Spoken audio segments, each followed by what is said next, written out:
Beastmaster terhebat. Bab 551. Di laboratorium Ouyang Lansin di Universitas Penjinak Binatang Sazu, sekolah farmasi, 3 orang duduk mengelilingi meja di lantai pertama sebuah rumah kayu. Li Qian mendengarkan dengan penuh perhatian cerita Ouyang Lansin tanpa menyela. Ouyang Lansin melirik mereka berdua, merenung sejenak, lalu melanjutkan, ramuan semacam ini sangat sulit dibuat. Butuh banyak bahan tambahan. Masalah utamanya adalah material di sini hanya terdiri dari 2 jenis, berbasis es dan berbasis api. Konflik energi yang terlibat tidak dapat dihindari dan pasti akan sering terjadi. Li Qian merasakan maksud tersirat dalam kata-kata itu dan bertanya dengan ragu, apakah ini berarti bahan-bahan yang dibutuhkan untuk meramu ramuan ini mungkin cukup banyak. Ouyang Lansin mengangguk sedikit setelah mendengar kata-kata Li Qian, ini tidak bisa dihindari, dan itu juga akan memakan waktu yang relatif lama. Lagi pula, aku punya lebih dari 1 proyek. Ia berhenti sejenak, lalu melanjutkan, jadi, kalau kau mempercayakan proyek ini kepadaku, aku bisa menjamin penelitiannya pasti akan selesai dalam semester ini. Tentu saja, jika penelitian Anda mendesak dan Anda tidak bisa menunggu, Anda dapat mencoba mencari apoteker lain. Li Qian menggelengkan kepalanya dengan tegas setelah mendengar saran Ouyang Lansin. Tidak, kita tidak seharusnya merepotkan 2 orang dengan tugas yang sama. Karena kita sudah menghubungi Dekan Ouyang tentang proyek ini, tentu saja kita akan sepenuhnya mempercayaimu. Meskipun akhir semester tidak sebentar lagi, aku bisa menunggu. Tanpa berhenti, dia memfokuskan pandangannya pada Ouyang Lansin, aku ingin tahu bagaimana kompensasinya akan dihitung. Sediakan bahan-bahanmu sendiri, kata Ouyang Lansin. Selain itu, bantu aku mengembangkan roh laut pasang surut. Jangan khawatir, aku akan menyiapkan sendiri hewan peliharaan dasar dan sumber daya yang dibutuhkan untuk evolusi. Baiklah, kalau begitu aku harus merepotkan Dekan Ouyang. Mendengar syarat Ouyang Lansin, Li Qian setuju tanpa ragu. Lagi pula, syarat yang diajukan Ouyang Lansin tidaklah berlebihan, dan bagi Li Qian, itu hanya sekadar bantuan kecil. Selain itu, sebagaimana lazimnya, ia tidak perlu menyiapkan bahan-bahan untuk evolusi. Ia hanya perlu mengawasi prosesnya. Faktanya, jika dia tidak punya waktu luang untuk meneliti proyeknya sendiri, dia akan dengan senang hati membantu orang mengembangkan hewan peliharaan mereka. Terutama hewan peliharaan tingkat tinggi dan berpotensi tinggi, karena hewan peliharaan seperti itu sangat berguna bagi umat manusia secara keseluruhan. Tapi jika Li Qian benar-benar melakukannya, dia tidak perlu melakukan apapun lagi. Bahkan 24 jam sehari pun tidak akan cukup untuk membuatnya sibuk dengan hal ini. Selanjutnya, mereka menghabiskan sekitar setengah jam mendiskusikan beberapa detail, dan kemudian Li Qian dan Wu Yu meninggalkan kabin. Dari sekarang sampai akhir semester, masih ada lebih dari 3 bulan. Bukankah itu agak terlalu lama? Wu Yu tiba-tiba berkata dalam perjalanan pulang. Mendengar ini, Li Qian meliriknya dengan jengkel, sedikit lebih dari 3 bulan adalah kecepatan normal, tidak terlambat sama sekali. Lagi pula, penelitian tentang naga es dan api tidaklah mudah. Ramuan itu hanya sebagian dari rencanaku. Bahkan jika semester ini berakhir, masih belum diketahui apakah aspek lainnya sudah dipersiapkan. Jadi saya sangat puas dengan kemajuan ini. Lagi pula, saya ragu ada guru di Universitas Penjinak Binatang Sazu yang kemampuan ramuannya lebih tinggi dari Dekan Ouyang. Melihat Wu Yu tampak ingin mengatakan sesuatu tetapi ragu-ragu, Li Qian menebak maksudnya. Ia tersenyum dan menambahkan, jangan bandingkan dengan saat kau berevolusi. Saat itu hanyalah masalah kebetulan. Juga, masuklah ke alam rahasia ketiga dan tanyakan ke sana kemari. Cari tahu apakah ada peternak yang penelitiannya bisa diselesaikan dalam 10 hari atau setengah bulan.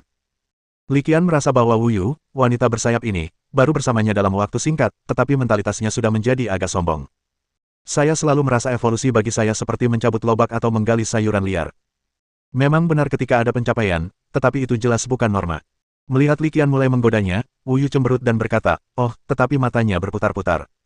Setelah berjalan beberapa langkah, dia tiba-tiba berkata, ngomong-ngomong, aku baru saja mencarinya di internet dan menemukan beberapa gosip tentang Dekan Ouyang. Aku ingin tahu apakah kamu tertarik untuk mendengarnya. Jangan terlalu banyak bergosip, terutama tentang guru. Raut wajah Li Qian langsung berubah serius setelah mendengar kata-kata Wu Yu. Tapi, karena kita sudah tahu, tidak ada salahnya memberi tahu kami. Begitu dia selesai berbicara, terdengar suara tes yang mengejek dari sampingnya. Li Qian tidak marah. Ia tetap diam, menunggu apakah Wu Yu akan bicara. Ia tahu betul bahwa jika Wu Yu diam saja dalam situasi ini, ia sendirilah yang akan menderita. Benar saja, hanya beberapa detik kemudian, wanita bersayap itu tidak dapat menahan diri lebih lama lagi dan bertanya, tahukah kamu mengapa Dekan Ouyang terlihat seperti ini? Kenapa? Tanya Li Qian kooperatif. Intinya, ia juga sangat penasaran. Bagaimana mungkin seseorang bisa lahir dengan penampilan sekecil dan sekecil itu? Pasti ada sesuatu yang terjadi. Wu Yu terkekeh, saya sudah melakukan banyak penelitian dan menjelajahi banyak forum, dan saya menemukan 2 versi rumor tersebut. Melihat Li Qian bersikap penuh perhatian, Wu Yu, yang sifatnya suka bergosip langsung muncul, mengerucutkan bibirnya dan berkata, versi pertama ini, yang juga merupakan versi yang paling banyak beredar, konon Dekan Ouyang mengembangkan obat khusus yang dapat membuka potensi luar biasa tubuh manusia. Ia menguji obat itu pada dirinya sendiri, dan karena efek sampingnya, ia akhirnya terlihat seperti ini, selamanya terpaku pada usia 17 atau 18 tahun. Li Qian sama sekali tidak bereaksi terhadap rumor yang diceritakan Wu Yu. Versi pertama ini sudah biasa dan tidak mengejutkannya sama sekali. Melihat Li Qian tidak bereaksi, bibir Wu Yu melengkung membentuk senyum tipis. Untuk versi kedua, agak aneh. Dikatakan bahwa Dekan Ouyang kita punya kekasih masa kecil. Kekasih masa kecil itu beberapa tahun lebih tua dari Din Ouyang. Mereka tumbuh bersama dan sepertinya mereka sudah bertunangan. Kudengar itu karena kekasih masa kecil Din Ouyang menyukai penampilannya yang mungil dan halus, jadi dia langsung meminum ramuan yang bisa menjaga penampilannya. Konon, ramuan khusus ini akan kehilangan khasiatnya setelah Anda menikah dan kehilangan keperawanan, dan Anda akan bisa kembali ke penampilan asli Anda. Pada titik ini, wanita bersayap itu tiba-tiba berhenti, membuatnya penasaran. Li Qian, yang penasaran dengan apa yang sedang terjadi, langsung memelototinya. Wanita bersayap itu, yang menerima tatapan, mengancam, Li Qian, tak lagi ragu dan langsung menceritakan rumor-rumor berikutnya, bagaimanapun, manusia berencana, Tuhan yang menentukan. Siapa sangka kecelakaan akan terjadi di tahun kelulusan kekasih masa kecilnya. Ketika orang-orang pergi berlatih di alam dimensi, mereka menghadapi bahaya, jatuh ke tempat berbahaya, dan tidak pernah keluar lagi. Ini kisah cinta Din Ouyang. Sejujurnya, cukup mengharukan. Din Ouyang tetap melajang demi kekasih masa kecilnya. Bab 552. Kembali ke alam rahasia ketiga, Li Qian terus mengabdikan dirinya untuk belajar dan meneliti. Karena ia merasakan krisis yang semakin meningkat akibat fusi antara dunia dimensi dan dunia nyata, ia menjadi sangat sadar akan kelemahan dan ketidakberdayaannya sendiri. Oleh karena itu, sebagai tambahan pada misi evolusi untuk Frostfire Salamander, ia juga membuat misi kedua, metode evolusi untuk Azure Scarlet Dragon, dan misi ketiga, metode evolusi untuk Seven Tail Cat. Menetapkan misi evolusi untuk naga sisik biru sudah menjadi bagian dari rencananya. Karena Seven adalah hewan peliharaan pertama, Li Qian tentu saja tidak akan tinggal diam dan membiarkannya tertinggal. Terlebih lagi, sekarang setelah kita memiliki petunjuk bahwa bentuk evolusinya adalah naga laut dalam, semakin sedikit alasan untuk menunda. Sedangkan untuk kucing ekor 7, karena merupakan lintasan evolusi yang terlihat dengan titik akhir yang jelas, dan juga merupakan jalan lebar yang mengarah langsung ke legenda, Li Qian tentu saja harus memberikan prioritas padanya. Tidak ada alasan untuk tidak mempelajari berbagai hal dengan arah yang jelas, melainkan merenungkan hal-hal yang sama sekali tidak dapat dipecahkan. Terakhir, karena adanya tas kabar, dengan 4 tugas, ia tidak perlu ragu-ragu saat membuat tugas. Ia hanya perlu membuka satu tas kabar untuk keadaan darurat. Evolusi dari kucing berekor 6 menjadi kucing berekor 7 telah ditetapkan, dan kemajuannya hanya 60% yang menyedihkan, sama seperti naga laut dalam. Li Qian sama sekali tidak terkejut dengan hal ini, dan ia sama sekali tidak terburu-buru. Ia akan melakukannya perlahan. Saat ini, fokus utamanya jelas pada naga es dan naga api. Sedangkan untuk kucing ekor 7 dan naga laut dalam, mereka hanyalah penelitian sekunder. Li Qian melanjutkan studinya dengan kecepatannya sendiri, tanpa terburu-buru, dan sebelum ia menyadarinya, 3 bulan telah berlalu. Sekitar 10 hari lagi, ujian akhir akan dimulai. Tidak seperti mahasiswa lain, Li Qian tidak perlu mengikuti ujian. Ia akan mempertahankan tesis kelulusannya. Dia telah mempersiapkan 2 makalah sebelumnya untuk pembelaan ini, satu tentang evolusi Digivice dan lainnya tentang evolusi naga es dan api. Karena ia hanya sedikit kurang dari penyelesaian, terhenti di 97%, makalah keduanya tidak selesai. Karena itulah ia menyiapkan 2 makalah. Jika ia dapat menyelesaikan penelitian ini dalam 10 hari ke depan, Li Qian pasti akan menggunakan makalah kedua, yaitu metode evolusi naga es dan api. Bagaimanapun, ini adalah penelitian baru dan lebih bermakna. Jika tidak dapat diselesaikan, maka kita hanya dapat menggunakan makalah pertama, yaitu metode evolusi Digivice. Alasan mengapa Li Qian masih memiliki keyakinan dalam menyelesaikan tugas ketika masih ada 10 hari tersisa adalah karena penelitian Ouyang Lansin akhirnya selesai. Selesainya pengembangan ramuan evolusi pasti akan memberi dampak pada kemajuan misi, yang merupakan sumber kepercayaan Li Qian. Setelah mengetahui bahwa penelitian farmasi telah selesai, Li Qian tidak membuang waktu dan segera pergi ke sekolah farmasi dan ke laboratorium penelitian Ouyang Lansin. Dekan Ouyang, apakah obatnya sudah siap? Melihat Ouyang Lansin, Li Qian bertanya langsung. Melihat ekspresi Li Qian yang tidak sabar, Ouyang Lansin tersenyum tipis. Ia mengulurkan tangannya, dan ramuan merah muda muncul di telapak tangannya. Cairan merah muda pucat itu tertampung dalam tabung reaksi transparan. Jika diperhatikan lebih dekat, Anda akan menemukan kristal-kristal kecil di dalamnya. Beberapa kristal memancarkan cahaya putih redup, sementara yang lain memancarkan cahaya merah redup. Saya sudah membuat 5 botol obat ini, seharusnya cukup untuk Anda. Bahkan dengan proses produksi yang matang, kemungkinan gagal obat ini masih cukup tinggi. Sambil berbicara, Ouyang Lansin mengeluarkan 4 botol lagi. Dia menyerahkan kelima botol obat itu kepada Li Qian sementara dia sedang sibuk dengan hal lain, berbicara sambil bekerja. Li Qian mengambil kelima botol ramuan itu dan memeriksanya kembali dengan saksama. Lalu ia bergumam dalam hati, ramuan-ramuan ini sungguh indah. Cantik atau tidaknya ramuan itu tidaklah penting. Yang penting adalah keefektifannya, jawab Ouyang Lansin dengan santai, tampaknya tidak menaruh hati pada ramuan itu. Terima kasih, Dekan Ouyang. Kalau bukan karena Anda, saya tidak tahu kapan obat ini akan dikembangkan. Li Qian kembali menyanjungnya. Bagaimanapun, sanjungan akan membawamu kemana-mana, dan Li Qian memahami prinsip ini. Lagi pula, kata-kata baik tidak membutuhkan biaya, jadi tidak perlu pelit. Terlebih lagi, dia tahu bahwa meskipun Ouyang Lansin tampak acuh tak acuh di permukaan, dia sebenarnya sangat bahagia di dalam. Sambil menatap ramuan di tangannya, Li Qian tiba-tiba teringat sesuatu dan bertanya, Dekan Ouyang, ramuan ini sangat indah dan mujarab, apa nama yang tepat untuknya? Tidak masalah, beri saja nama sesukamu. Ouyang Lansin melambaikan tangannya, tidak terlalu peduli dengan nama ramuan itu. Dia melanjutkan, lagi pula, obat ini bahkan belum diuji, bagaimana kamu tahu apakah itu efektif atau tidak? Obat yang dikembangkan oleh Dekan Ouyang pasti sangat efektif, lanjut Li Qian menyanjung. Ouyang Lansin menggelengkan kepalanya dan menatap Li Qian, karena ini obat yang dirancang khusus untuk penelitianmu, aku tidak tahu seberapa efektifnya, dan aku tidak bisa mengujinya. Jika memungkinkan, saya sarankan Anda segera mengujinya agar tidak menunda penelitian Anda. Mendengar ini, Li Qian tersenyum canggung, aku belum selesai meneliti naga es dan api, jadi aku belum bisa menguji efek ramuannya sekarang. Namun, saya rasa seharusnya cukup bagus. Saya 100% yakin dengan keahlian Dekan Ouyang di bidang farmasi. Itulah yang dikatakan Li Qian. Kenyataannya, keyakinannya sama sekali tidak berasal dari kepercayaannya pada kemampuan Ouyang Lansin di bidang farmasi. Sebaliknya, ia datang dari poin inspirasi yang disediakan oleh kode cheat. Ya, barusan, saat dia melihat ramuan itu, sebuah pemberitahuan muncul di benaknya bahwa nilai inspirasinya telah meningkat. Tingkat inspirasi meningkat 1 poin. Setelah 3 bulan mandek, tugas itu akhirnya mengambil langkah kecil maju lagi. Meski itu hanya langkah kecil, hal itu membuat Li Qian cukup bahagia. Ini setidaknya membuktikan bahwa dugaan sebelumnya benar. Langkah kecil ini harus diambil cepat atau lambat, dan menyelesaikannya pada tahap ini adalah waktu terbaik. Kalau tidak, siapa tahu berapa lama kita akan diganggu nanti. Tugasnya sudah selesai 98%.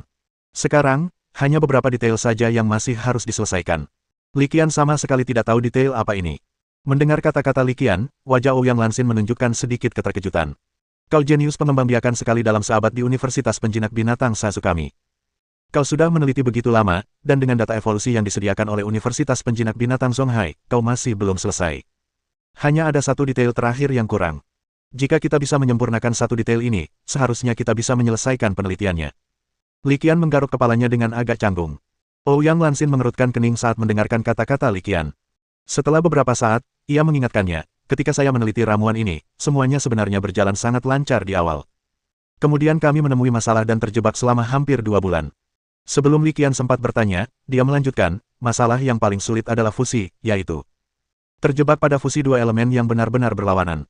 Ramuan ini membutuhkan perpaduan elemen es dan api, dan sangat sulit dibuat. Akhirnya, berkat pertemuan tak terduga, saya menemukan inspirasi dari makanan hewan peliharaan istimewa, dan begitulah saya mengembangkan ramuan ini.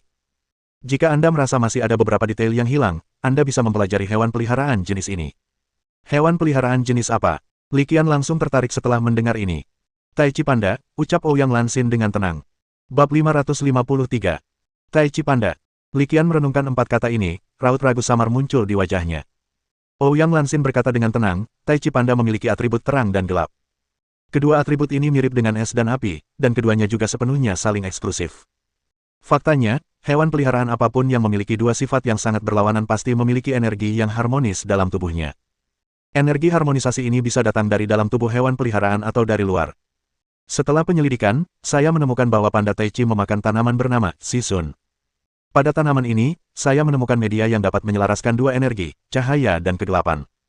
Setelah mendengarkan penjelasan Ouyang Lansin, Li Qian secara garis besar memahami beberapa detail proses pengembangan agen harmonisasi. Tentu saja, hampir mustahil untuk meniru ramuan pencampur hanya berdasarkan pada rincian ini. Baiklah, aku akan menyelidikinya dalam beberapa hari ke depan. Li Qian mengangguk setelah mendengar saran Ouyang Lansin.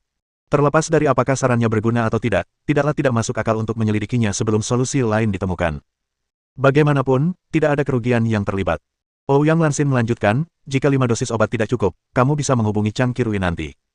Aku sudah memberitahunya cara menyiapkannya. Meskipun tingkat keberhasilannya agak rendah jika dia mempersiapkannya, hasilnya tetap terjamin jika pasokan bahannya mencukupi. Li Qian mengerti maksud tersirat Ouyang Lansin dan bertanya dengan mendesak, "Dekan Ouyang, apa yang terjadi?" Ouyang Lansin tidak menyembunyikan apapun dan berkata langsung, "Selanjutnya, aku ada urusan dan harus pergi ke dimensi lain. Aku mungkin tidak akan kembali untuk sementara waktu. Kalau obatnya tidak manjur, kita kesampingkan dulu masalah ini dan bicarakan lagi saat aku kembali." Li Qian mengangguk dan berkata, "Baiklah, aku tahu apa yang harus kulakukan." Setelah mengobrol beberapa menit lagi dan menamai ramuan evolusi, Kiss of Ice and Fire, Li Qian meninggalkan laboratorium Ouyang Lansin. Tepat saat mereka meninggalkan kabin, mereka bertemu Chang Qirui, dan Li Qian mengangguk dan menyapanya. Li Qian memiliki kesan yang cukup baik terhadap siswa senior yang tampak menua sebelum waktunya ini. Dia orang yang sangat bisa diandalkan. Dalam beberapa kesempatan saya melihat dia dan Dekan Ouyang, mereka selalu tekun melakukan eksperimen dan saling membantu.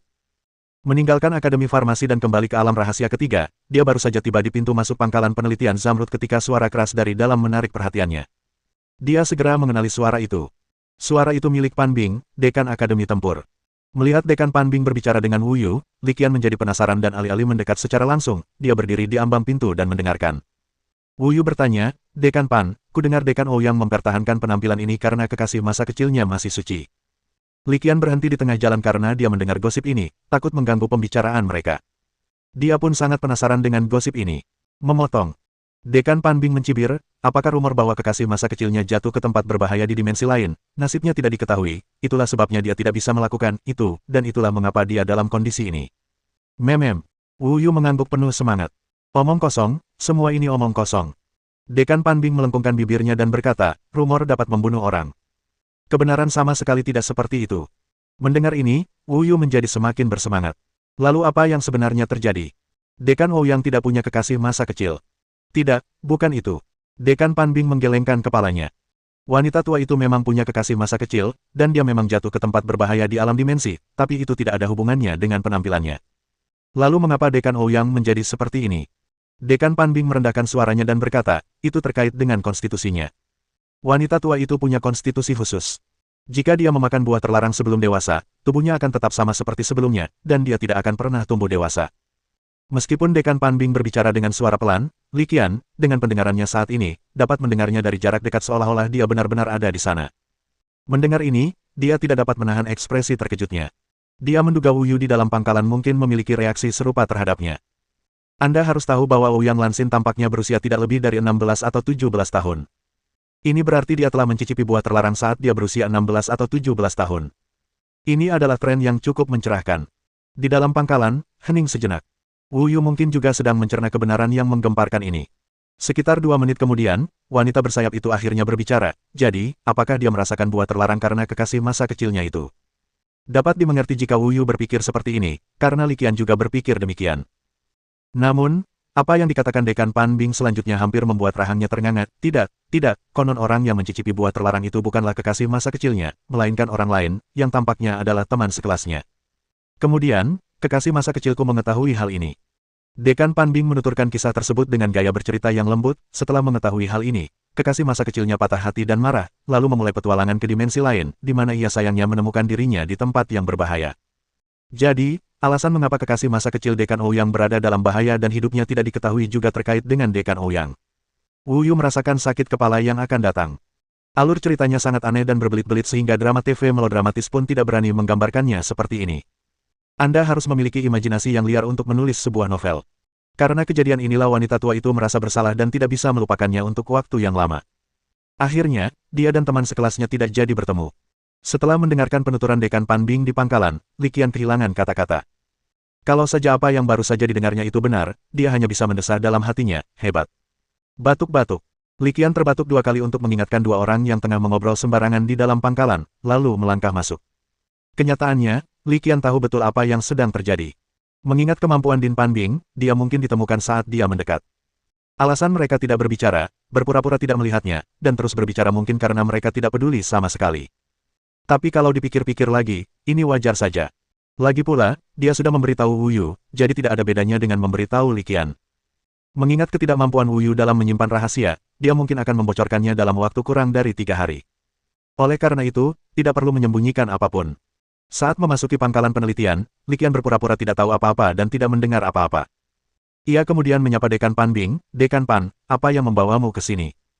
Bab 554 Li Qian berpura-pura acuh tak acuh, seolah tidak tahu apa-apa, dan menyapa Dekan Pan Bing. Dekan Pan Bing pun bersikap seolah tidak terjadi apa-apa dan membalas salamnya. Setelah berbasa-basi sebentar, keduanya duduk terpisah. Wu Yu, yang sangat peka, meminta izin untuk menuangkan teh, lalu pergi. Sebenarnya Li Qian tidak bermaksud menghindarinya, tetapi karena dia sudah berinisiatif melakukannya, dia tidak menghentikannya. Beberapa hal lebih baik dibiarkan apa adanya daripada dilakukan dengan sengaja. Kondisi paling nyaman adalah membiarkan segala sesuatunya berkembang secara alami. Setelah Wu Yu pergi, Dekan Pan Bing tiba-tiba berkata, pacar kecilmu dari klan bersayap cukup menarik. Mendengar ini, keringat dingin muncul di dahi Li Qian. Ia segera menyangkalnya, Dekan Pan, jangan bicara omong kosong. Wu Yu bukan pacarku. Lagi pula, dia lebih tua dariku. Aku tahu dia lebih tua darimu, dan akhir-akhir ini, bukankah semuanya tentang hubungan antara perempuan yang lebih tua dan laki-laki yang lebih muda? Din Pan Bing terkekeh. Lagi pula, sebagai rekan yang bisa kau percayai dan menjadi mitra, kau tak perlu khawatir dikhianati, hampir tak terelakkan kalian akan berakhir bersama. Menurut pengalaman saya, hubungan seperti Anda, kecuali hubungan sesama jenis, hampir semuanya berakhir bersama. Bahkan di antara pasangan sesama jenis, ada contoh pasangan yang berakhir bersama. Mendengar kata-kata Dekan Pan Bing, Li Qian tak kuasa menahan diri untuk tidak bergidik. Membayangkan kata homoseksual saja sudah membuatnya merinding. Melihat topiknya sepertinya mulai melenceng, Li Qian segera angkat bicara untuk mengembalikannya ke jalurnya. Soal Wu Yu, si wanita bersayap, biarlah berjalan sebagaimana mestinya. Dekan Pan, kau datang ke sini bukan hanya untuk mengobrol dengan Wu Yu dan membicarakan ini padaku, kan? Tanya Li Qian, sengaja menekankan kata ngobrol, maksudnya cukup jelas. Mendengar hal ini, Dekan Pan Bing terbatuk dua kali untuk menutupi rasa malunya sebelum berbicara, mengungkapkan tujuan sebenarnya dari kunjungannya, tentu saja tidak. Saya datang menemui Anda karena merpati matahari saya telah memenuhi persyaratan untuk evolusi. Mendengar ini, wajah Li Qian menunjukkan sedikit keterkejutan. Ia tahu bahwa dengan kemampuan dan sumber daya Din Pan Bing, merpati matahari terbakar miliknya akan tumbuh sangat cepat, tetapi ia tidak menyangka akan secepat ini. Alih-alih senang, ia malah mengerutkan kening. Din Pan, aku seharusnya tidak mengecilkan hatimu, tetapi evolusi gagak emas berkaki tiga bukanlah masalah kecil. Sekalipun syarat-syarat sulit untuk evolusi terpenuhi, ada kemungkinan besar kegagalan jika fondasinya tidak kokoh. Li Qian tidak menyanjung apapun. Sebaliknya, ia mengungkapkan kekhawatirannya, dan apa yang ia katakan memang benar, tidak menakut-nakuti. Kenyataannya, baginya sebagai tuan rumah, upaya yang dibutuhkan untuk mengembangkan hewan peliharaan, baik itu tingkat legendaris, suci, kaisar, maupun penguasa, sebenarnya tidak jauh berbeda. Yang sebenarnya dikhawatirkan Li Qian adalah kegagalan.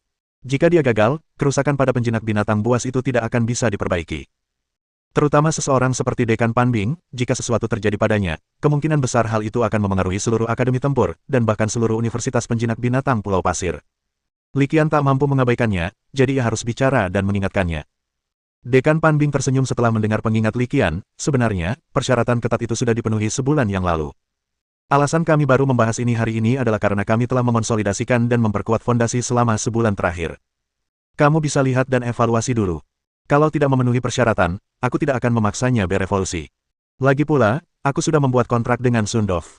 Kita bernasib sama, entah itu baik atau buruk. Li Qian menatap Dekan Pan Bing dan menyadari bahwa dia tidak mungkin ceroboh dalam masalah ini, jadi dia tidak mengatakan apa-apa lagi. Dia sudah membuat janji dengan Dekan Pan Bing untuk mengunjungi merpati mataharinya besok. Sejujurnya, ini pertama kalinya dia mengembangkan gagak emas berkaki tiga sepenuhnya sendirian, dan dia sedikit gugup sekaligus penuh harap. Insiden sebelumnya di kota Moyuan tidak sepenuhnya terjadi secara spontan, melainkan agak karena kebutuhan. Namun, kali ini berbeda. Karena cerita Dekan Pan Bing tentang evolusi merpati matahari, Li Qian juga menolak rencana kerja awalnya. Evolusi merpati matahari jelas lebih penting. Mengenai penelitian naga es dan api, ia awalnya berencana untuk langsung pergi ke Universitas Penjinak Binatang di Michigan, tempat berkembang biaknya panda Taichi. Ia berencana mengunjunginya dan melihat apakah ia bisa mendapatkan inspirasi. Namun, kini ia harus menundanya. Setelah membuat janji dengan Dekan Pan Bing, ia mengobrol dengannya beberapa menit lagi sebelum pergi. Setelah Dekan Pan pergi, Wu Yu berjingkat mendekat dan berbisik, Dekan Pan sudah pergi. Li Qian melirik wanita bersayap itu dan berkata, bukankah kau akan menuangkan teh? Mana tehnya? Kurasa aku akan mati kehausan menunggu tehmu. Wu Yu mengabaikan keluhan Li Qian dan berjalan mendekat sambil tersenyum. Apa kau mendengar percakapanku dengan Dekan Pan tadi? Li Qian menggelengkan kepalanya dengan tegas, aku tidak mendengar apa-apa, aku sama sekali tidak mendengar apa-apa. Jika ini sampai terbongkar nanti, itu tidak ada hubungannya denganku. Kau jelas-jelas mendengar semuanya. Tidak, kau harus berjanji bahwa masalah ini sama sekali tidak boleh diungkap. Wu Yu langsung memohon, jika Dekan Ouyang tahu tentang ini, dia mungkin akan memukuliku sampai mati. Li Qian tersenyum tipis, jangan khawatir, aku akan membawamu ke ruang penjinakan binatangku setelah dia menghajarmu setengah mati. Mendengar ini, wajah cantik Wu Yu langsung muram. Setelah bercanda sebentar, keduanya kembali melanjutkan urusan masing-masing. Keesokan harinya, di alam rahasia No. 1, di sebuah lokasi percobaan rahasia, Li Qian akhirnya bertemu dengan merpati api milik Dekan Panbing. Merpati matahari menyala ini merupakan evolusi dari Li Qian, dan karena itu, ia bersikap penuh kasih sayang terhadap Li Qian setelah bertemu dengannya. Dia benar-benar melampaui batas potensi rasnya.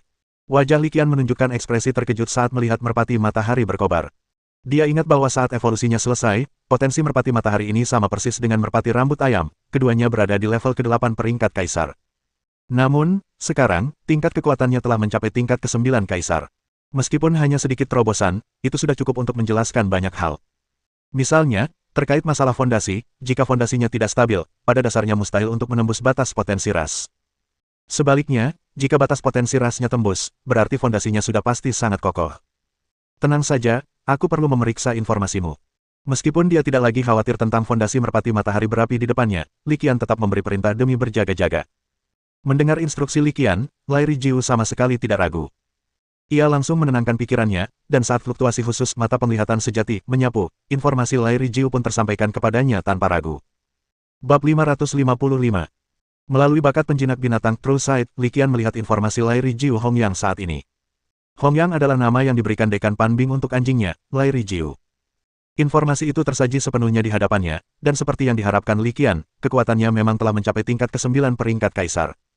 Potensinya berada pada level ke-8 peringkat kaisar. Memang benar, mereka telah menembus penghalang. Meski hanya peringkat kecil, tapi tetap saja cukup luar biasa. Fondasinya sangat kokoh.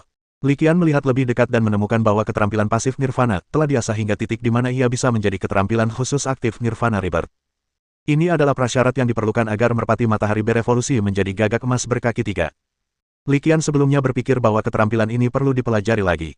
Sekarang tampaknya hal ini tidak terjadi. Hal ini berevolusi dari keterampilan pasif Nirvana.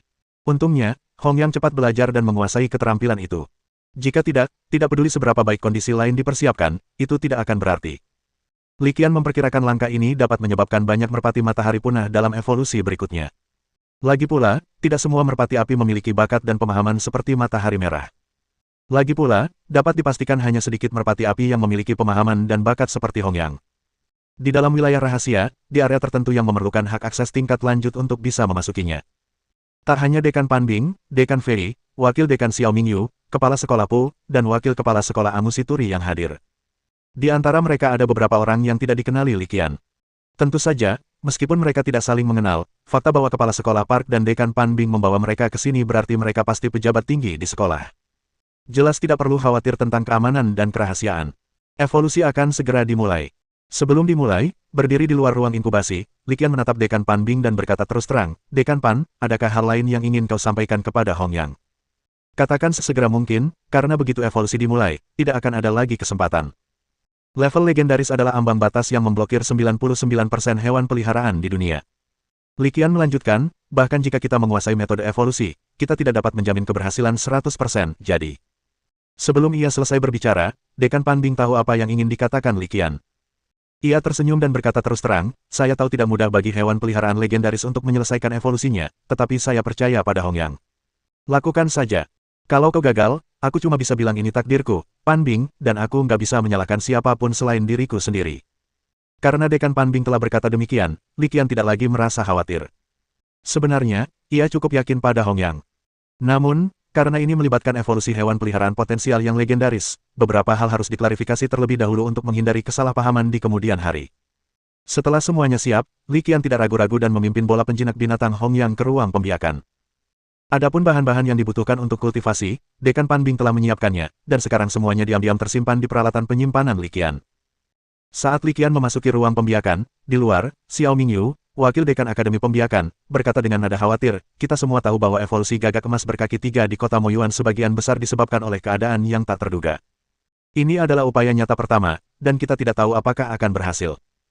Jika berhasil, Universitas Penjinak Binatang Sasu kita akan mendapatkan fondasi yang kuat lagi." Kekuatan sesungguhnya dari Universitas Penjinak Binatang terletak pada seberapa banyak metode evolusi hewan peliharaan legendaris yang dapat direplikasi yang dikuasainya. Karena ini berarti aliran terus-menerus penjinak binatang legendaris akan muncul. Ini juga merupakan alasan utama mengapa 8 Universitas Penjinak Binatang Agung berbeda dari Universitas Penjinak Binatang lainnya. Semua orang yang hadir sangat menyadari hal ini, dan mereka juga merasakan kekhawatiran dalam kata-kata Xiao Mingyu.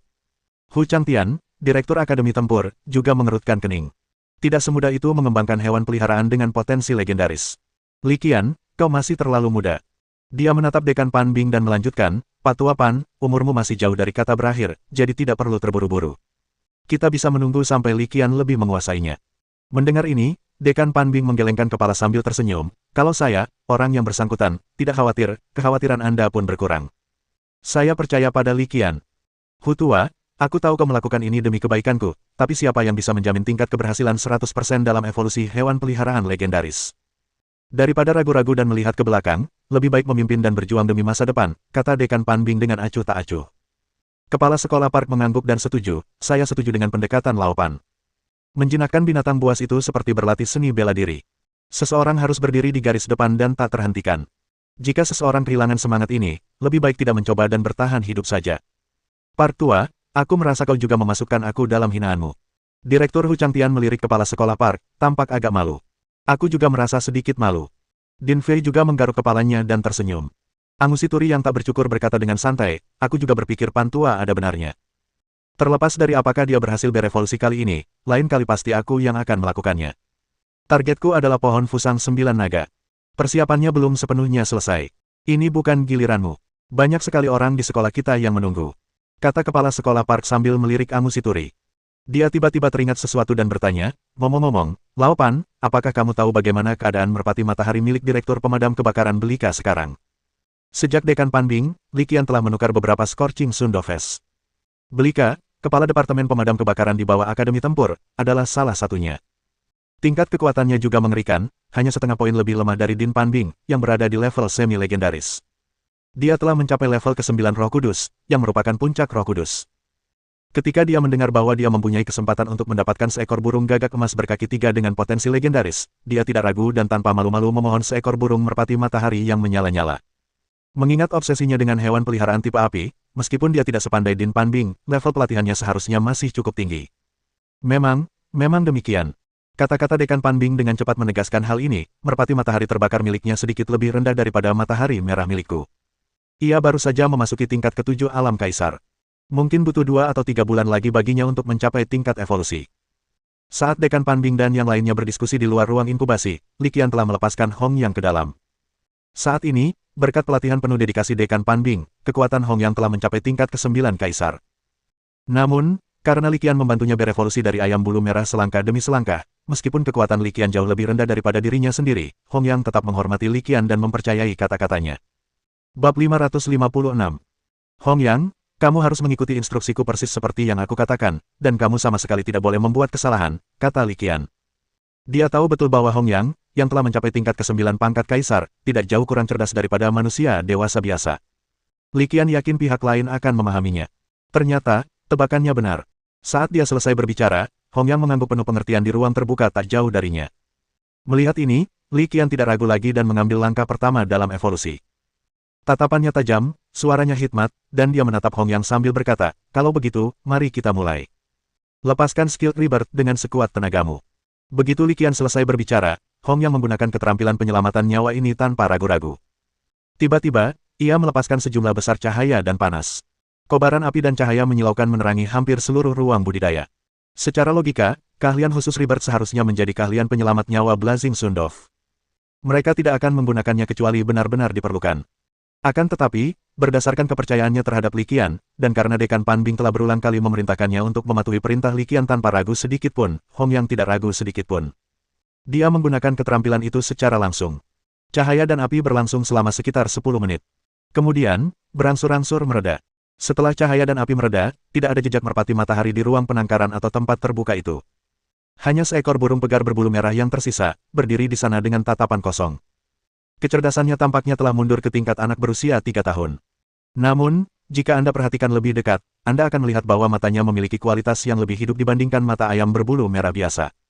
Melihat ini, Li Qian segera menggunakan bakat penjinak binatang miliknya, Eye of True Sight, untuk menyelidiki. Hal ini tidaklah terduga. Di bawah pengawasan, mata penglihatan sejati, dia memang melihat informasi yang ingin dilihatnya. Ayam berbulu merah di tengah kelahiran kembali pertamanya. Informasi yang ditampilkan memang di tengah nirwana. Meskipun telah menyelesaikan tugas dan mendapatkan poin pencapaian, Li Qian belum pernah memimpin evolusi lengkap secara mandiri sebelumnya, kecuali evolusi tak terduga di kota Moyuan. Oleh karena itu, beberapa hal belum sepenuhnya terverifikasi. Evolusi ini merupakan verifikasi lengkap dari beberapa pengetahuan evolusi yang telah tertanam di kepalanya saat ia menyelesaikan tugas tersebut. Sementara itu, di sisi lain, di luar ruang pembiakan, Dekan Panbing merasakannya segera setelah yang terakhir menggunakan keterampilan Nirvana Rebirth melepaskan sebagian besar energi di tubuhnya dan kembali ke keadaan ayam bulu merah, karena ia telah membuat kontrak dengan Lai Rijiu Hongyang. Meskipun dia tidak mengetahui langkah-langkah spesifik yang terlibat dalam evolusi, dia yakin bahwa evolusi ini akan sangat sulit. Meski begitu, saat merasakan betapa lemahnya Hongyang, hatinya masih diliputi kecemasan. Di dekatnya, Kepala Sekolah Park dan Dekan Fei memperhatikan perubahan ekspresi Dekan Panbing dan langsung bertanya, bagaimana? Apa yang terjadi di dalam? Dekan Panbing menggelengkan kepalanya. Jangan khawatir, tunggu saja dengan sabar. Kita harus percaya pada Li Qian. Kenyataannya, begitu kita berevolusi sampai ke titik ini, tidak ada yang dapat kita lakukan selain mempercayainya. Pada titik ini, kita hanya dapat menapaki jalan ini hingga akhir yang pahit. Mengesampingkan kekhawatiran orang banyak di luar ruang inkubasi, mari kita bicara tentang Li Qian dan Hongyang di dalam ruang inkubasi. Di dalam ruang kultivasi, Li Qian sedang menunggu. Begitu dia melihat kondisi Hongyang membaik, dia membuang 2 rumput awan api. Li Qian sudah tahu bahwa merpati matahari membutuhkan 1 unit sumber daya evolusi tambahan untuk setiap kelahiran kembali, dan dia telah membuat persiapan yang sesuai. Sebenarnya ini cukup mudah untuk dipahami. Lagi pula, setiap kelahiran kembali dan pelatihan ulang setara dengan memperoleh lebih banyak fondasi, yang tentu saja membutuhkan lebih banyak materi. Jika bukan karena peningkatan fondasi yang diperoleh dari 3 kelahiran kembali ini, Blazing Sundov tidak akan pernah bisa berevolusi menjadi Three-Legged Golden Crow. Saat kedua rumput awan api dilempar keluar, cahaya evolusi yang redup tiba-tiba terpancar dari Hongyang, yang telah berubah menjadi ayam bulu merah tua. Cahaya evolusi tidak bertahan lama dan segera padam, dan Hongyang berevolusi lagi menjadi ayam bulu merah mahkota emas. Langkah ini hanyalah langkah kecil ke depan, tetapi juga merupakan awal bagi terobosan evolusi berikutnya. Meskipun itu hanya evolusi kecil, Li Qian masih membiarkan Hongyang beristirahat sejenak setelah evolusinya selesai. Sekitar setengah jam kemudian, ia mengeluarkan 2 kristal emas matahari dan 2 batu vulkanik berusia 1000 tahun. Li Qian meletakkan keempat materi evolusi di sekitar ayam Hongyang bermahkota emas berbulu merah, dan tatapannya tiba-tiba menajam. Baru saja, saat Hongyang berubah menjadi ayam bulu merah tua, Li Qian melihat melalui mata penglihatan sejati bahwa keterampilan penyerapan energi cahaya tingkat sempurnanya masih ada. Hal ini membuat Li Qian agak senang. Tidak perlu memulai pelatihan lagi. Tentu saja, Li Qian telah mengantisipasi hal ini sejak lama. Bahkan jika hewan peliharaan mengalami degenerasi, dalam keadaan normal, beberapa keterampilan ras dasar tidak akan hilang. Setelah mengatur materi evolusi, Li Qian tanpa ragu mengeluarkan perintah lain, lepaskan skill penyerapan energi cahaya dengan kekuatan penuh. Hongyang segera melakukan apa yang diinstruksikan, tanpa satu kesalahan pun, persis seperti mesin yang presisi. Pada saat ini, Hongyang tahu betul apa yang sedang terjadi. Li Qian membantunya melompati gerbang naga, membantunya mencuri surga dan mengubah nasibnya. Pada saat ini, tidak ada keraguan lagi. Oleh karena itu, ia mengerahkan seluruh kekuatannya dan melepaskan skill Light Energy Absorption. Bukan hanya sisirnya yang besar, tetapi seluruh tubuhnya memancarkan semburan cahaya. Tepat pada saat itu, Li Qian memanggil merpati matahari terbakar. Evolusi butuh penyalaan. Terakhir kali, ketika Li Qian menyalakan api, dia memanggil Frostfire Salamander. Namun, jelas bahwa kehadiran Lai Rijiu pada tahap ini akan lebih baik. Bagaimanapun, keduanya adalah api dari sumber yang sama. Seharusnya lebih bermanfaat. Ini adalah bentuk evolusi terakhir dari merpati matahari milik Li Qian. Setelah dipanggil, ia mengikuti instruksi Li Qian dan memuntahkan aliran api tebal langsung ke lokasi Hongyang. Ini bukan skill Flame Jet. Ini hanya semburan api biasa. Namun, kekuatannya bahkan lebih besar dari skill Flame Jet yang digunakan oleh Frostfire Salamander 6. Api yang sangat panas melahap burung pegar mahkota emas di tanah terbuka. Burung pegar mahkota emas tidak menunjukkan rasa takut. Dia masih berusaha sekuat tenaga untuk menggunakan skill Light Energy Absorption. Api menyambarnya dan langsung melahapnya. Api yang berkobar menutupi hampir sepertiga ruang budidaya. Sebuah penghalang pertahanan entah bagaimana muncul di depan Li Qian, menghalangi semua panas. Kalau tidak, dia tidak akan sanggup berdiri pada suhu seperti itu. Dan di tengah-tengah kobaran api inilah cahaya evolusi yang menyilaukan tiba-tiba melesat ke langit. Matahari merah memulai transformasi keduanya di tengah cahaya evolusi ini. Bab 557. Seberkas cahaya evolusi yang mengerikan, disertai panas dan api yang hebat, melesat ke langit. Li Qian sangat curiga, jika kubah ruang inkubasi ini tidak dibangun dengan kokoh, mungkin kubah itu sudah terbelah sekarang. Dengan tatapannya yang tajam, Li Qian menatap tajam, pikirannya sangat terfokus, mengamati perubahan dalam cahaya api. Sekitar 15 menit kemudian, meskipun api belum padam, Li Qian merasakan tekanan mengerikan perlahan naik. Merasakan aura yang menindas ini, senyum muncul di wajah Li Qian, dan dia mengangguk hampir tak terlihat. Meskipun api belum padam, aura yang muncul menunjukkan bahwa evolusi telah berhasil, dan Hong Yang telah kembali menjadi Lai Rijiu. Sesaat kemudian, apinya padam, dan tidak mengherankan, sosok yang muncul mengonfirmasi dugaannya. Binatang yang berdiri di tengah-tengah tanah yang hangus itu tidak lain adalah merpati matahari yang membara.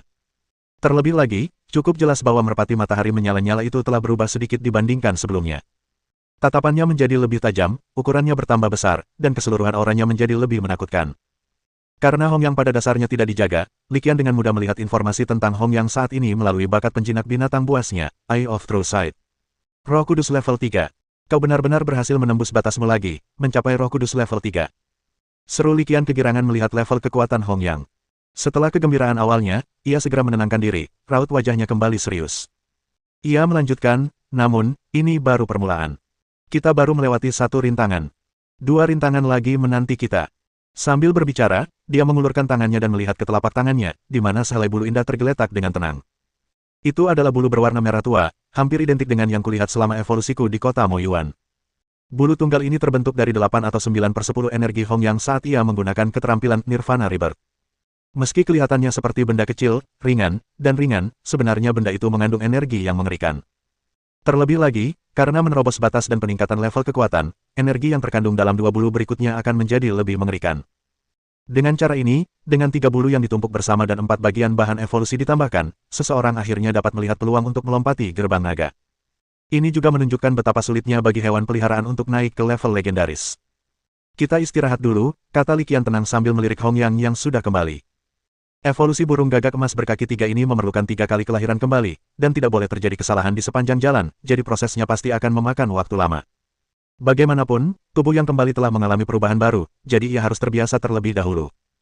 Hal ini berbeda dengan saat di kota Moyuan, di mana subjek evolusi telah mencapai tingkat 3 nirvana dan hanya selangkah lagi menuju nirvana terakhir. Sedangkan untuk orang-orang di luar ruang pembiakan, biarkan saja mereka menunggu. Karena ini melibatkan evolusi hewan peliharaan legendaris, wajar saja jika mereka tinggal selama 3 hari 3 malam. Tentu saja, itu tidak akan memakan waktu 3 hari 3 malam. Nyatanya, sekitar 2 jam kemudian, Hong Yang mulai berkicau. Mendengar teriakan itu, Li Qian langsung menyadari bahwa Hong Yang telah terbiasa dengan tubuh barunya setelah melampaui batasnya. Berdasarkan hal ini, dia tidak membuang waktu lagi dan terus memberi instruksi pada Hong Yang, sekali lagi mulai mengeluarkan skill Nirvana Rebirth. Saat jurus itu dilepaskan, energi cahaya dan api yang tak terhitung jumlahnya menghilang, langsung membentuk bulu lain, yang tampak persis sama dengan bulu sebelumnya. Tentu saja, Li Qian tahu betul bahwa meskipun mereka tampak persis sama, sebenarnya ada beberapa perbedaan. Energi yang terkandung dalam bulu kedua ini jelas jauh lebih terkonsentrasi daripada energi yang terkandung dalam bulu pertama. Dengan seluruh energinya yang dilepaskan, Hong Yang merosot sekali lagi dalam sekejap mata, berubah menjadi seekor ayam berbulu merah. Setiap regresi menunjukkan bahwa potensi ayam bulu merah meningkat pesat, tetapi basisnya terlalu rendah. Sebesar apapun peningkatannya, tidak ada artinya jika tidak berevolusi. Proses ini berulang selama sekitar 12 jam, setelah itu Li Qian akhirnya mengumpulkan ketiga bulu istimewa tersebut. Pada saat yang sama, Hong Yang telah mencapai tahap kelahiran kembali ketiga ayam bermahkota emas berbulu merah. Selangkah lagi ke depan, dan itu akan menjadi rintangan yang tak teratasi. Jika Anda berhasil melewati ambang batas itu, Anda akan mencapai ketinggian yang luar biasa dan meraih kesuksesan yang luar biasa. Jika Anda tidak dapat menahannya dan gagal melewatinya, meskipun informasi evolusi tidak menentukan hasilnya, Li Qian tahu itu pasti tidak akan baik. Ya, bahkan pada tahap ini, menghadapi lompatan terakhir, masih ada kemungkinan kegagalan yang cukup besar. Hal ini dinyatakan dengan jelas dalam informasi yang diberikan saat misi selesai. Lompatan terakhir ini melibatkan sejumlah besar energi.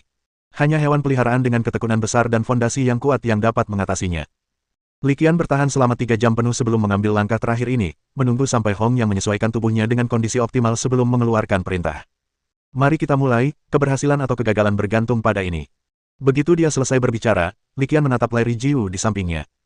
Tak jauh dari sana, seekor merpati matahari yang menyala-nyala, melayang di udara, langsung mengerti maksud Li Qian. Ia mengepakkan sayapnya dengan ganas, menyebarkan hujan api. Ditelan oleh hujan api, cahaya evolusi tiba-tiba muncul di tempat matahari merah berada, dan cukup jelas bahwa cahaya evolusi ini berbeda dari yang lain. Bahkan lebih intens, lebih terkonsentrasi, lebih mempesona, Li Qian, di bawah cahaya evolusi yang luar biasa intens, melangkah maju, merasakannya dengan saksama. Pada saat tertentu, kilatan tajam tiba-tiba muncul di matanya, lalu dia melihat 3 helai bulu melayang sendiri. Tiga bulu, seperti burung layang-layang yang kembali ke sarangnya, melesat ke dalam cahaya evolusi yang menyilaukan dan menghilang dalam sekejap mata. Itulah matahari merah yang sedang berevolusi, secara naluriah merasakan energi dari sumber yang sama dan ingin menyerapnya. Melihat ketiga bulu itu terbang dengan akurat ke area inti evolusi, Li Qian tersenyum lega. Ia meliriknya dan bersiap membuka ruang inkubasi. Dia sudah melakukan semua yang dia bisa. Sekarang, langkah terakhir ada di tangan Hong Yang sendiri. Sesampainya di pintu ruang inkubasi, Li Qian menekan tombol tanpa ragu. Saat tombol ditekan, kubah ruang inkubasi perlahan terpisah. Saat kubah ruang inkubasi terbuka, cahaya evolusi yang menakutkan, disertai dengan api bersuhu tinggi, melesat langsung ke langit. Kekuatan mengerikan seperti itu untungnya diantisipasi oleh Li Qian, yang membuka kubah ruang kultivasi. Jika tidak, seluruh ruang kultivasi mungkin telah hancur.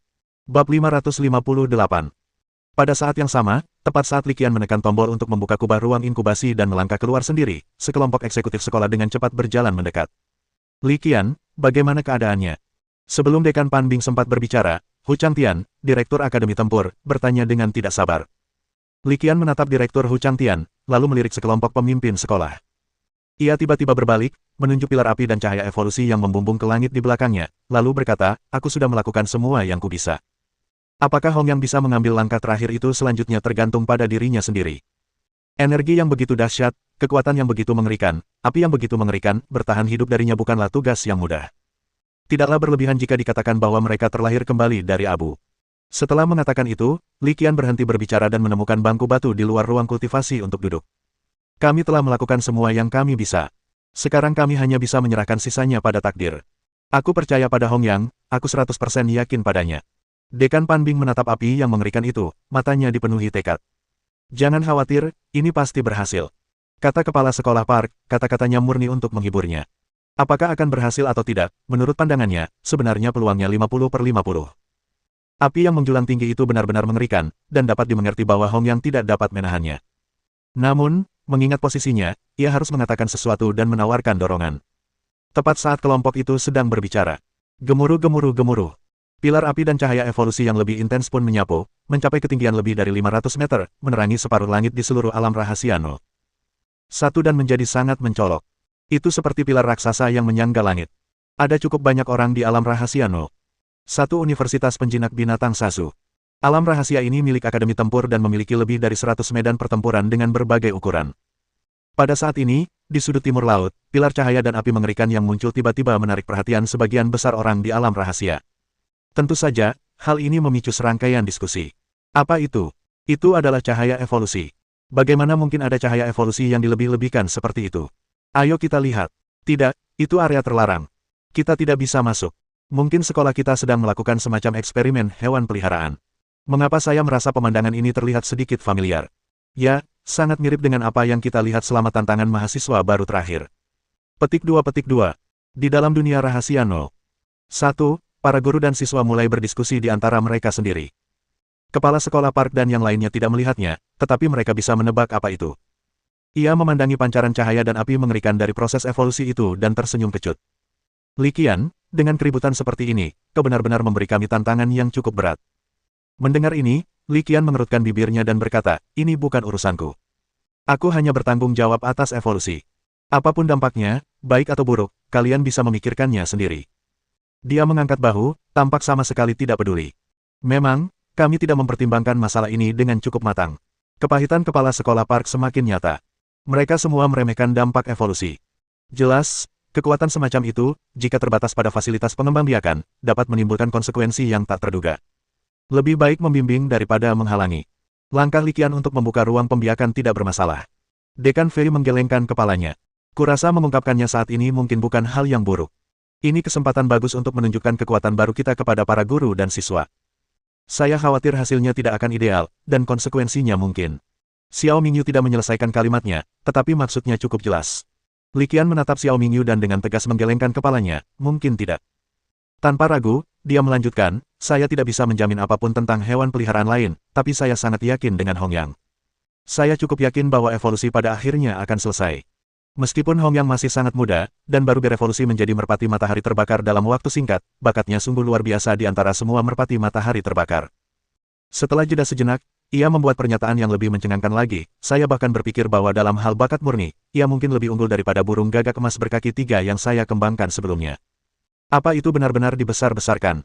Seru wakil kepala sekolah Angusi Tuli terkejut mendengarnya. Gagak emas berkaki 3 yang kau evolusikan sebelumnya adalah binatang leluhur keluarga Xiaohu, dan transformasinya sudah selesai.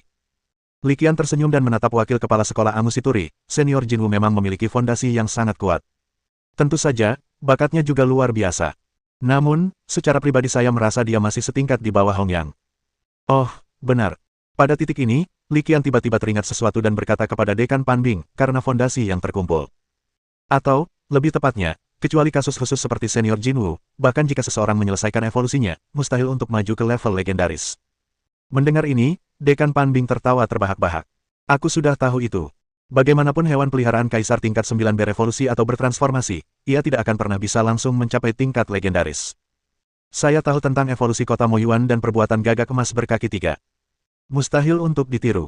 Lagi pula, selama aku bisa menyelesaikan evolusi dan meningkatkan potensi rasku ke level legendaris, peningkatan level kekuatan selanjutnya hanyalah masalah waktu dan usaha, dan itu sama sekali bukan masalah. Dekan Panbing sangat menyadari bahwa kendala terbesar bagi hewan peliharaan yang dikontrak adalah potensi maksimalnya. Selama potensi ras dapat ditingkatkan ke tingkat legendaris dan potensi tersebut terwujud, dengan dukungan Universitas Penjinak Binatang Pulau Pasir, hal itu sebenarnya tidak terlalu sulit. Hampir semua hewan peliharaan yang mereka kontrak, yang memiliki potensi tingkat Sein, telah mencapai batas potensinya. Faktanya, sebagian besar hewan peliharaan ini bahkan telah melampaui batas atas potensi spesies mereka. Sekelompok pemimpin sekolah berdiri di luar ruang inkubasi, menatap pilar api dan cahaya yang megah, mata mereka dipenuhi kekhawatiran bercampur sedikit antisipasi. Sesaat kemudian, Dekan Panbing tiba-tiba menunjukkan ekspresi gembira yang liar, lalu dia mulai bergumam pada dirinya sendiri dengan linglung, selesai, akhirnya selesai. Tepat saat Dekan Panbing berbicara pada dirinya sendiri, sosok besar hewan peliharaan yang menyerupai burung perlahan muncul dari kobaran api yang menjulang tinggi. Kicau kicau kicau. Saat bayangan hewan peliharaan mirip burung mulai bermunculan, suara kicauan burung pun turut terdengar. Kicauan burung itu merdu dan merdu, bagaikan anak panah tak kasat mata yang dengan mudah menembus dinding hati manusia, menggetarkan pikiran dan jiwa seseorang. Melihat pemandangan ini, Li Qian tahu bahwa evolusi hampir pasti terjadi, dan dia tidak bisa menahan kegembiraan di wajahnya, sementara gelombang kegembiraan melonjak dalam hatinya. Bab 559. Di dalam alam rahasia pertama, pilar cahaya dan api raksasa yang menjulang ke langit sangat mencolok dan dapat dilihat bahkan dari jarak yang sangat jauh. Pemandangan itu sudah cukup aneh dan menarik perhatian banyak orang. Kini, dengan bayangan burung-burung yang muncul dan menghilang dalam cahaya api dan kicauan mereka yang bergema, pemandangan itu menjadi semakin fantastis dan aneh. Di dalam alam rahasia, setiap sosok dan setiap tatapan terfokus pada pemandangan aneh ini. Pemandangan seperti itu, keributan seperti itu, kurasa itu lebih dari sekadar binatang peliharaan tingkat Sein. Saya pernah menyaksikan evolusi hewan peliharaan setingkat Roh Kudus sebelumnya. Meskipun menakjubkan, skalanya jauh dari level ini. Mungkinkah itu binatang peliharaan legendaris? Guru Han, tidakkah menurutmu adegan ini sangat mirip dengan apa yang terjadi di kota Moyuan? Mungkinkah itu burung gagak emas berkaki 3? Petik 2. Ketika Li Qian mengembangkan gagak emas berkaki 3 di kota Moyuan, ia menimbulkan kehebohan. Mengingat kemiripan adegannya, banyak orang telah menghubungkan titik-titiknya dan menebak kebenarannya. Mereka semua bergegas mendekat. Sayangnya, area luas di sudut timur laut tempat keributan baru saja terjadi ditutup, sehingga mereka hanya bisa menonton dengan penuh kerinduan dari luar penghalang. Sementara itu, di dekat ruang pengasuhan, tidak jauh dari pilar cahaya dan api, sekelompok pemimpin sekolah semuanya mengenakan ekspresi kegembiraan. Dilihat dari reaksi Li Qian dan Dekan Panbing, evolusi telah berhasil. Dan memang itu yang terjadi. Aura mengerikan menyapu area itu, dan bayangan burung itu menjadi semakin jelas di udara. Akhirnya, saat cahaya api berangsur-angsur meredup, wujud asli burung pipit itu pun terungkap. Itu adalah burung yang megah dan agung. Tubuh burung itu ditutupi bulu-bulu yang terjalin dengan warna emas dan merah. Ciri yang paling khas dari hewan peliharaan ini adalah memiliki 3 kaki. Ya, hewan peliharaan ini memiliki 3 cakar burung di tubuhnya, sungguh menakjubkan. Itulah binatang peliharaan legendaris, burung gagak emas berkaki 3. Kicau kicau kicau. Burung gagak emas berkaki 3 yang baru lahir berputar-putar di udara sambil mengeluarkan kicauan gembira. Dekan Panbing, Li Qian menatap gagak emas berkaki 3 yang berputar-putar di udara, lalu berbalik menatap Dekan Panbing, dan hendak berbicara ketika tiba-tiba ia berhenti. Dia mendapati Dekan Panbing berdiri di sana, membeku di tempat, seperti patung kayu. Itu umpan balik evolusi. Kepala sekolah Park langsung menyadarinya saat melihat kondisi Dekan Panbing. Sebelumnya, kekuatan spiritual Laupan telah mencapai level legendaris. Kali ini, gagak emas berkaki 3 matahari merah telah menyelesaikan evolusinya. Meskipun belum mencapai level legendaris, ia tetaplah hewan peliharaan yang berpotensi mencapai level legendaris. Kurasa ia seharusnya bisa membantunya menembus penghalang itu. Kepala sekolah Park memandang Panbing yang tidak bergerak dan menilai kondisinya. Keputusannya sangat akurat. Sekitar 5 menit kemudian, fluktuasi mental yang cukup menakutkan tiba-tiba meletus dari Din Panbing. Fluktuasi mental ini melanda bagaikan badai. Kecuali kepala sekolah Park Ji-yong, yang telah mencapai level legendaris, semua orang yang hadir sangat terkejut oleh fluktuasi mental ini hingga mereka semua mundur beberapa langkah. Kali ini, Lao Pan benar-benar telah berhasil melewati gerbang naga. Ya, kami sudah bilang sebelumnya bahwa dia sudah satu kaki di level legendaris, dan kekuatan mentalnya tinggal selangkah lagi menuju langkah terakhir. Kami pikir itu hanya masalah 1 atau 2 tahun, tapi kami tidak menyangka itu akan terjadi hanya dalam beberapa hari. Kini, kekuatan spiritualnya telah menembus sepenuhnya ke level legendaris, dan untuk hewan peliharaannya, ia juga memiliki seekor gagak emas berkaki 3. Ia hanya perlu mengikuti langkah-langkah untuk mencapai tangga surgawi. Sungguh suatu berkah. Saya tidak tahu berapa lama waktu yang kita perlukan untuk sampai ke titik ini. Petik 2. Dekan Panbing tersadar dari lamunannya, mendengarkan diskusi orang banyak, dan berkata meyakinkan, jangan berkecil hati, semuanya.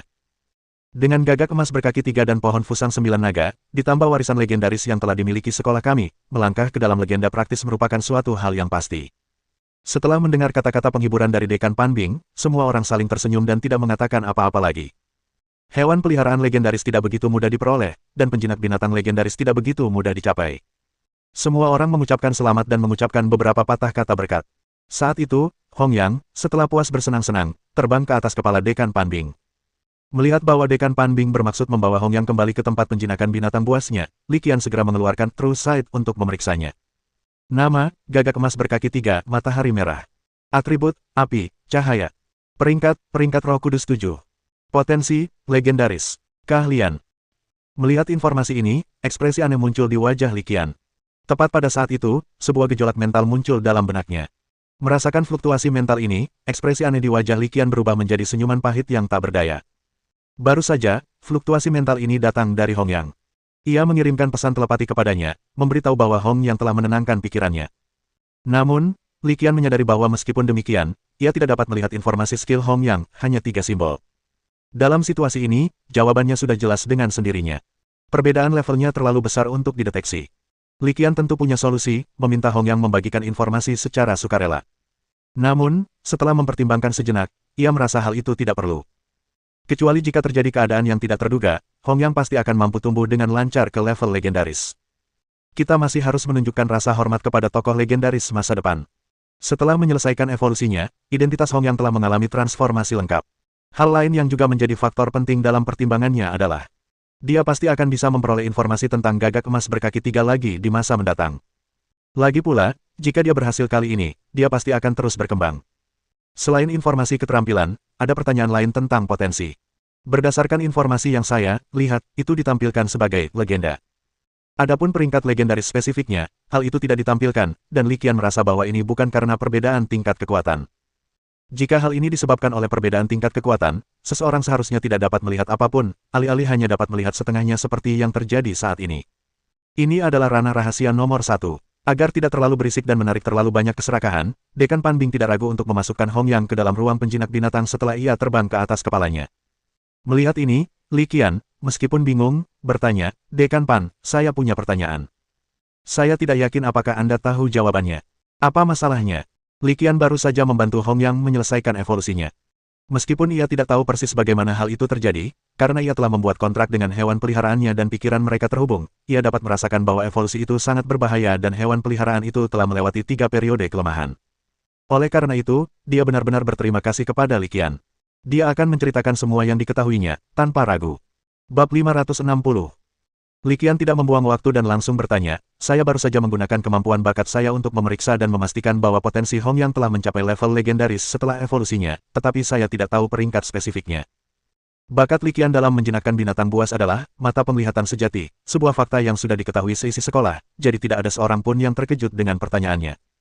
Dekan Panbing terkejut ketika mendengar pertanyaan Li Qian. Saat dia sedang mempertimbangkan bagaimana menjawabnya, Kepala Sekolah Park Ji-yong angkat bicara, Li Qian, saya tahu lebih banyak tentang ini, jadi saya akan menjawabmu. Sebenarnya, kamu akan mengetahui hal ini secara alami ketika kekuatanmu semakin meningkat. Transformasi hewan peliharaan dari roh suci menjadi binatang legendaris adalah perubahan kualitatif. Tidak berlebihan jika dikatakan bahwa ia telah berubah dari kepompong menjadi kupu-kupu. Roh kudus dan legenda dipisahkan oleh jurang yang tidak dapat diatasi. Ketika hewan peliharaan naik ke level legendaris, ia memasuki dunia baru. Hanya ketika hewan peliharaan mencapai peringkat legendaris, ia memenuhi syarat untuk memahami kebenaran dan misteri dunia ini. Pada level ini, meskipun ada perbedaan potensi, perbedaannya tidak signifikan.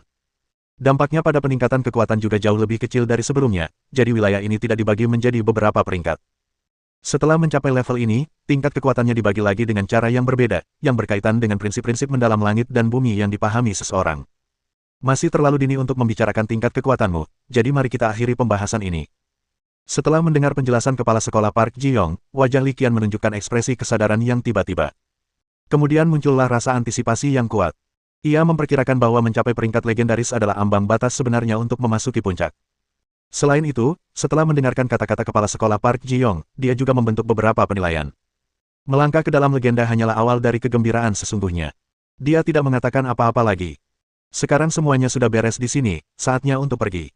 Tepat pada saat itu, perubahan tiba-tiba terjadi. Di dalam wilayah rahasia No. 1, susunan yang memantulkan langit luar tiba-tiba muncul dari tempat persembunyiannya.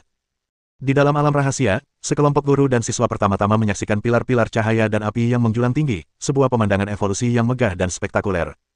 Kemudian, mereka melihat susunan proyeksi, dan untuk sesaat, mereka semua agak tak mampu bereaksi. Begitu banyak hal terjadi hanya dalam satu hari. Kepala sekolah Park, apa ini? Li Qian juga melihat susunan proyeksi, dan ketika dia melihat retakan muncul di pemandangan yang diproyeksikan, dia tidak bisa menahan diri untuk bertanya dengan heran. Ayo bicara di luar. Kepala sekolah Park melambaikan tangannya, dan susunan proyeksi di langit dengan cepat menghilang. Ia lalu berbicara. Li Qian memeriksa area itu sebentar dan menyadari bahwa retakan itu hanya disembunyikan oleh kepala sekolah Park Ji-yong. Kenyataannya, ia tidak hilang. Semuanya, bubar. Setelah memberi instruksi ini kepada Li Qian, kepala sekolah Park Ji-yong memimpin jalan ke depan, meninggalkan lokasi ruang inkubasi. Yang lainnya mengikuti. Setelah meninggalkan alam rahasia No. 1, para pemimpin sekolah lainnya pergi satu demi satu, dan Li Qian tahu bahwa kepala sekolah Park Ji-yong ingin berbicara dengannya sendirian. Adapun guru-guru lainnya, mungkin mereka sudah mengetahuinya, atau mungkin mereka merahasiakannya. Li Qian merasa kemungkinan besar itu yang pertama. Setelah meninggalkan alam rahasia No. 1, keduanya berjalan mengelilingi sekolah dan segera memasuki gedung administrasi. Kantor kepala sekolah Park Ji-yong terletak di gedung administrasi ini. Setibanya di kantor kepala sekolah Park Ji-yong, pria tua itu dengan santai mencuci peralatan minum teh dan menyeduh sepoci teh. Li Qian tahu bahwa ini adalah hobi kepala sekolah Park Ji-yong, jadi ia tidak mengatakan apa-apa. Baru setelah Park Ji-yong menuangkan secangkir teh untuk dirinya sendiri, menyesapnya, lalu meliriknya dengan pandangan bertanya. Kepala sekolah Park Ji-yong juga menyesap tehnya. Ia pun angkat bicara dan bertanya balik, Li Qian, tahukah kau mengapa dunia dimensi terus menyatu dengan dunia nyata, dan mengapa proses ini perlahan-lahan semakin intensif? Tidak tahu. Li Qian menggelengkan kepalanya dengan bingung saat mendengar ini. Dia tahu ada sesuatu yang besar yang terlibat, tetapi dia tidak mengerti secara pasti apa yang terlibat. Sekarang, tampaknya kepala sekolah Park Ji-yong sedang bersiap untuk memberitahunya. Dia berkata dengan santai, apakah kamu pernah bermain jungkat-jungkit? Mendengar ini, bibir Li Qian sedikit berkedut. Orang ini benar-benar telah meletakkan dasar yang kuat. Tanpa jeda, ia melanjutkan, Anda dapat menganggap dunia saat ini dan bidang dimensi sebagai dua ujung jungkat-jungkit. Kekuatan luar biasa, baik itu hewan peliharaan maupun penjinak hewan yang telah mencapai tingkat kekuatan tertentu, pada dasarnya adalah energi. Awalnya, dibandingkan dengan bidang dimensi, energi di dunia nyata berada pada posisi yang sangat tidak menguntungkan. Dalam keadaan ini, situasinya benar-benar berbalik, dan fusi menjadi mustahil. Namun kini, dengan semakin banyaknya jumlah dan kekuatan hewan peliharaan di dunia, situasi sepihak ini telah berubah. Layaknya air yang mengalir ke bawah, fusi tak terelakkan. Ia berhenti sejenak, lalu berkata dengan nada terharu, kalau tidak salah, pasti karena Hong Yang berhasil berevolusi, yang mempercepat proses fusi antara dunia nyata dan dimensi, sehingga kejadian tadi terjadi. Melihat kepala sekolah Park Ji-yong berbicara begitu santai, Li Qian menggelengkan kepalanya tanpa daya. Saya pernah mendengar sebelumnya bahwa fusi antara dunia dimensi dan dunia nyata semakin intensif. Awalnya, saya tidak tahu mengapa, tetapi sekarang saya tiba-tiba mengerti. Lebih jauh lagi, berdasarkan ini, dapat disimpulkan bahwa alasan dibalik makin intensifnya penggabungan antara dunia masa kini dan alam dimensi bukan sekadar evolusi matahari merah. Dalam pandangan Li Qian, ada lebih banyak alasan daripada sekadar ini yang dapat memicu percepatan integrasi kedua dunia. Memikirkan hal ini, dia tidak dapat menahan diri untuk tidak mengerutkan kening. Mengenai menyerah terhadap evolusi karena kemunduran kecil, dia bahkan tidak mempertimbangkannya. Melihat alis Li Qian yang berkerut dan pikirannya yang mendalam, kepala sekolah Park Ji-yong terkekeh, berjalan mendekat, dan menepuk pundaknya. Baiklah, jangan terlalu banyak berpikir. Jika langit runtuh, kita akan menopangnya. Yang perlu kalian lakukan adalah terus belajar dan berkembang, dan berusahalah untuk meneliti lebih banyak cara agar hewan peliharaan berevolusi. Itu akan bermanfaat bagi negara dan rakyat. Li Qian tersenyum setuju setelah mendengar kata-kata kepala sekolah Park Ji-yong. Saya hanya khawatir tanpa alasan. Terlepas dari apakah integrasi antara kedua dunia ini semakin intensif, sungguh tak ada yang bisa kulakukan saat ini. Lebih baik aku tenang dan fokus pada studiku. Setelah mengobrol sebentar dengan kepala sekolah Park Ji-yong, Li Qian pamit. Setelah kembali ke pangkalan penelitian giok di alam rahasia No. 3 dan beristirahat semalam, Li Qian mengemasi barang-barangnya keesokan harinya dan bersiap untuk melakukan perjalanan ke kota Mizu melalui susunan teleportasi. Tidak seperti universitas penjinak binatang lainnya. Kota Mizu, tempat Universitas Penjinak Binatang Mizu berada, bukanlah kota terbesar di Provinsi Barat Daya, bahkan bukan ibu kota provinsi. Mizu adalah kota pegunungan kecil, tidak jauh dari Yizu, ibu kota Provinsi Barat Daya. Namun, karena medannya yang unik, tidak mudah untuk mencapainya. Kota Mizu terletak di wilayah pegunungan terbesar di Provinsi Barat Daya, bahkan di Federasi Xia Timur. Pegunungan ini disebut Pegunungan Hengyun. Li Qian menggunakan susunan teleportasi untuk pertama kali tiba di kota Yizu, ibu kota Provinsi Barat Daya. Setibanya di kota Yizu, dia tidak membuang waktu dan langsung menuju pangkalan pesawat udara, bersiap menaiki pesawat udara dan menuju kota Mizu di Pegunungan Hengyun. Menurut Dekan Ouyang Lansin dari Sekolah Farmasi, Universitas Penjinak Binatang Mizu memiliki pangkalan penelitian panda Tai Chi yang terletak di dalam Pegunungan Hengyun. Bersambung,